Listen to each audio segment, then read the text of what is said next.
Hello, and welcome to the inaugural episode of the People and Purpose by GMG podcast, where we celebrate the stories of leaders who shape our business.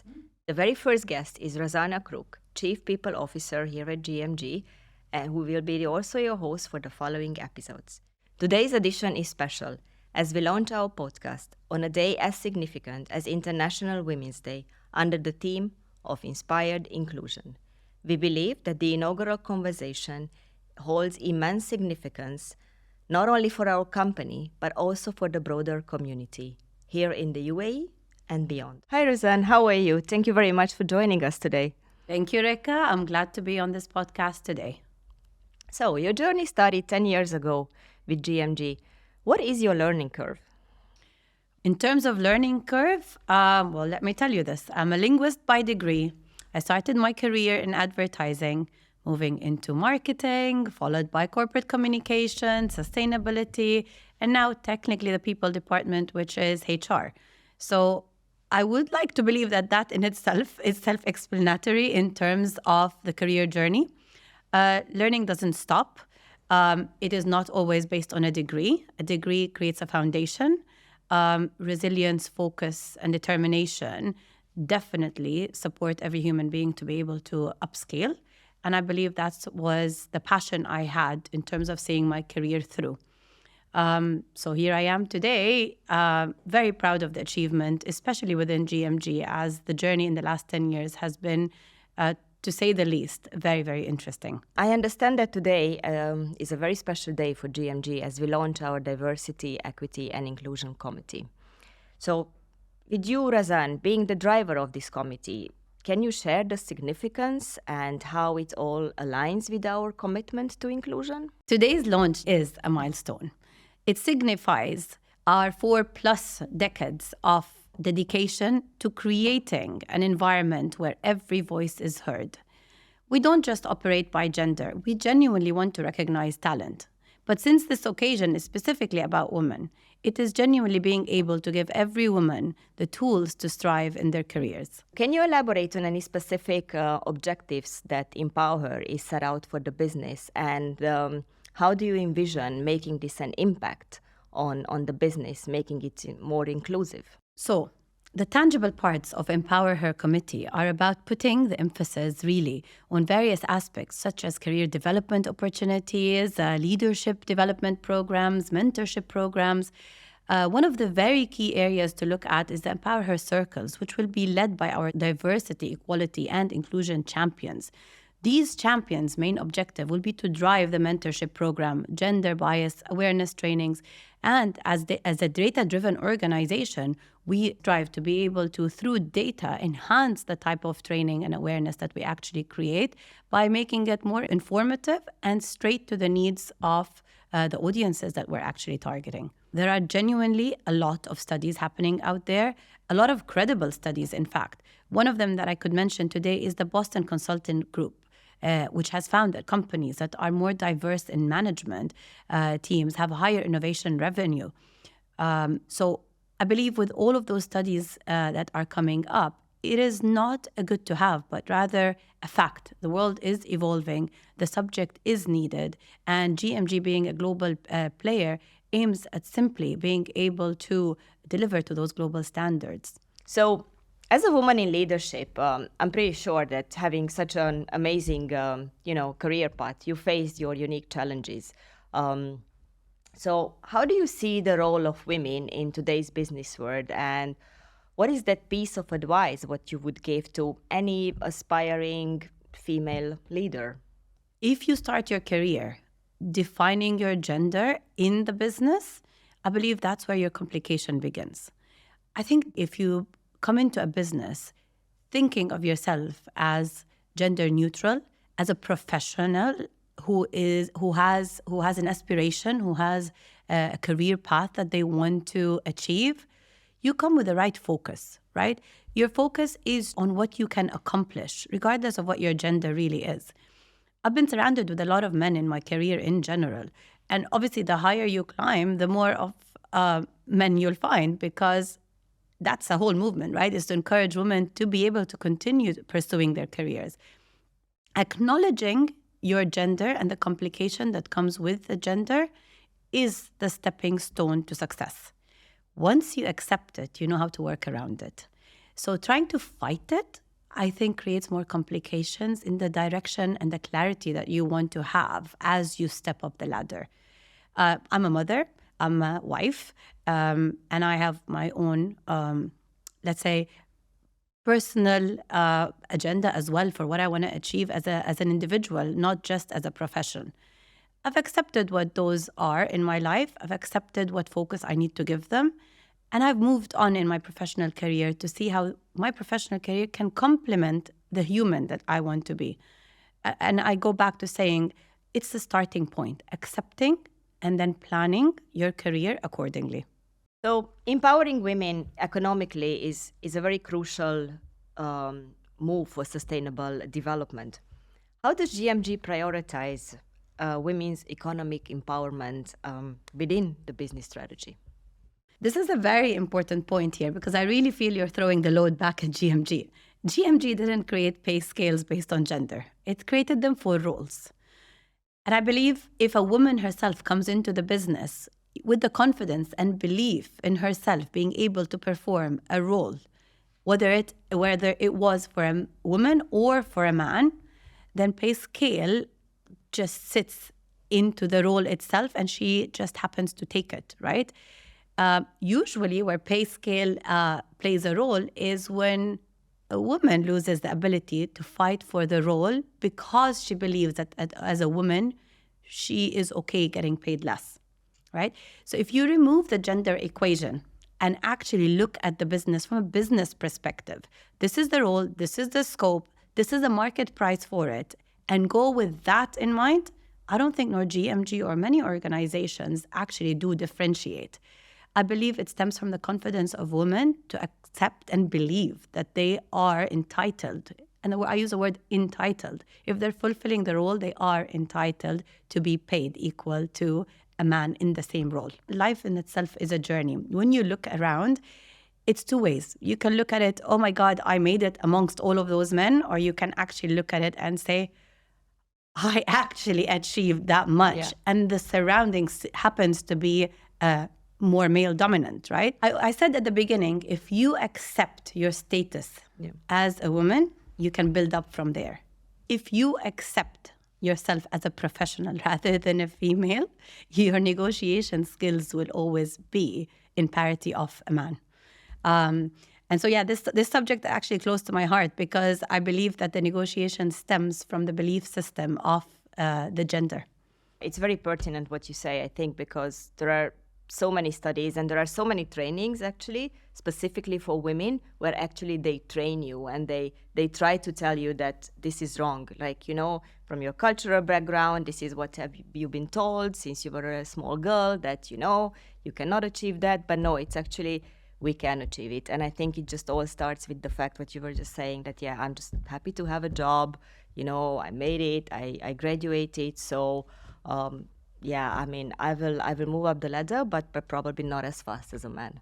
So I repeat, and I do have a message for everyone who's listening to this podcast. Women are growing in the workforce a lot of the time because of an economical need, right? So I'm Jordanian, for example, and back home, all of my social network who's not in financial need have actually quit work. They're mostly housewives or doing their own thing. I'm, let's say, fortunate enough to say I don't necessarily work before the necessity of the economical stability. I work for self-motivational skills. I feel like I bring my character to life as well at work. I feel that I'm the mom I am because I take care of my own passion points. And a lot of my passion points do come through my career. If you're able to actually accept that your growth is a desire rather than a need as well, right? Obviously, your approach will be very different, right? If you work for economical reasons, then there's more of a reason for you to want to grow because with growth comes a higher pay scale, right? So if you're supporting and being able to provide, then why not support more, right? I'm asked a lot of the time, why don't you quit and take, for example, a sabbatical for a year? And I say, I can. I financially, thankfully, can afford it. But guess what? financials add value. I have a certain aspiration for a lifestyle and it adds value. But the reason I don't want to take a sabbatical is because I actually love coming to work.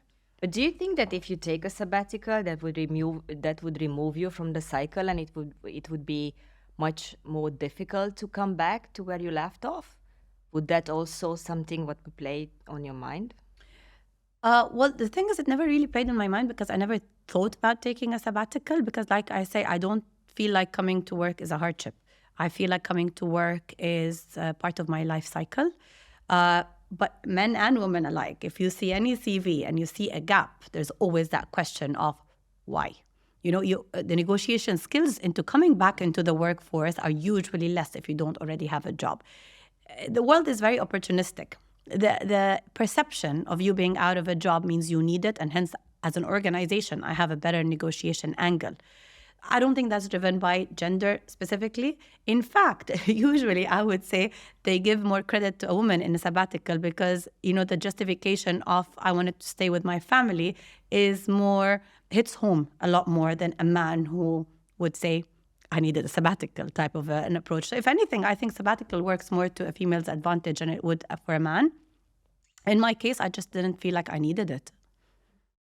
So today, a lot of women, right? Like you were saying that we are all trying to balance between family, between work. How do we do that? Because it's still very difficult to be with your baby, be a mother, and then come back to work.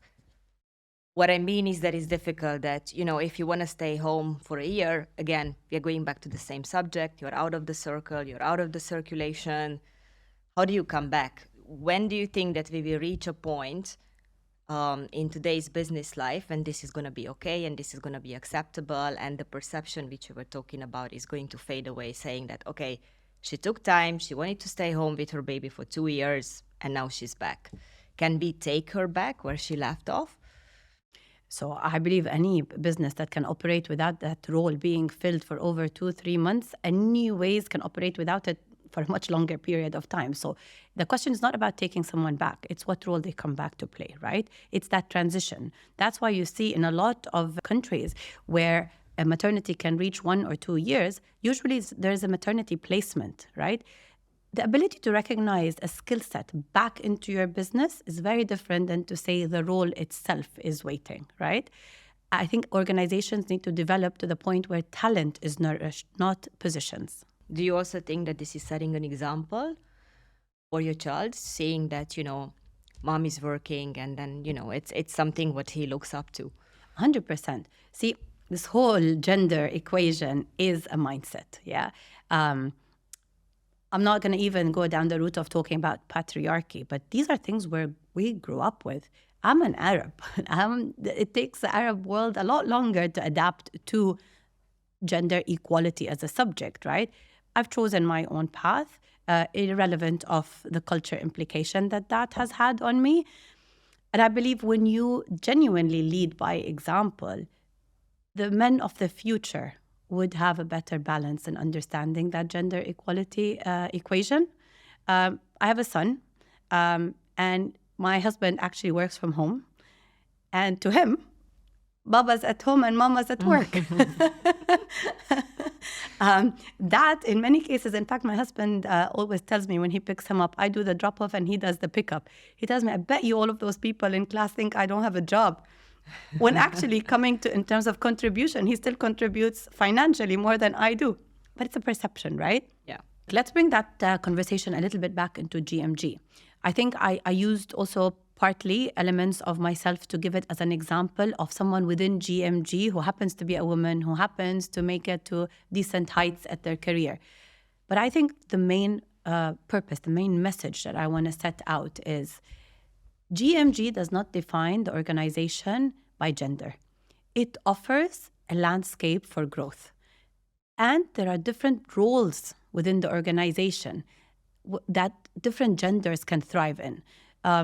If you look at logistics, maybe you'll see more men there. If you look at education, maybe you'll see more women there. But fundamentally, outside of industry, generalization of gender, I would say, GMG is such a diverse business.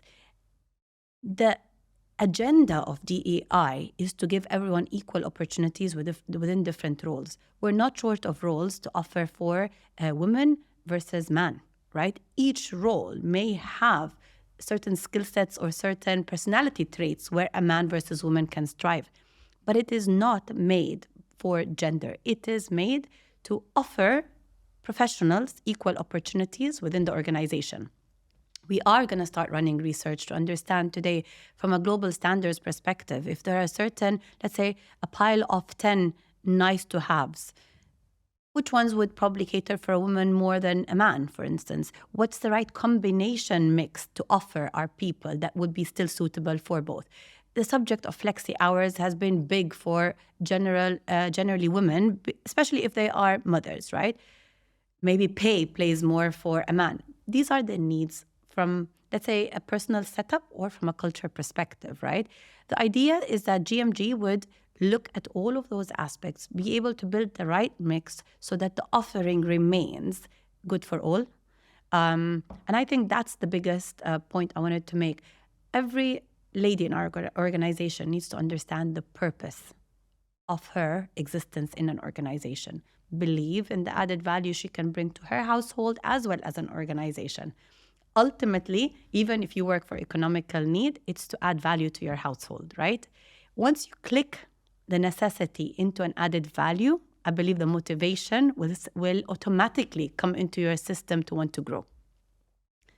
So I would close with, what is genuinely your purpose of being in the workforce? Can you focus on the belief and confidence that regardless of what your purpose is, if you're able to look at yourself as a professional, can you genuinely grow yourself in any organization? GMG certainly offers the path to growth. Thank you very much indeed for being here with us today. This is a very interesting topic and I feel like we can go on forever. It seems like GMG is gearing up for a lot of exciting things about diversity, equity, and inclusion. So thanks again for being here with us today. Thank you very much, Reka. And I look forward to hosting future podcasts where we bring a lot of interesting topics such as culture, employer brand, trending international topics, and all of our GMG family will be able to meet up close and personal the different leaders we have across the business. Guys, stay tuned. We have a lot more to come. Thank you.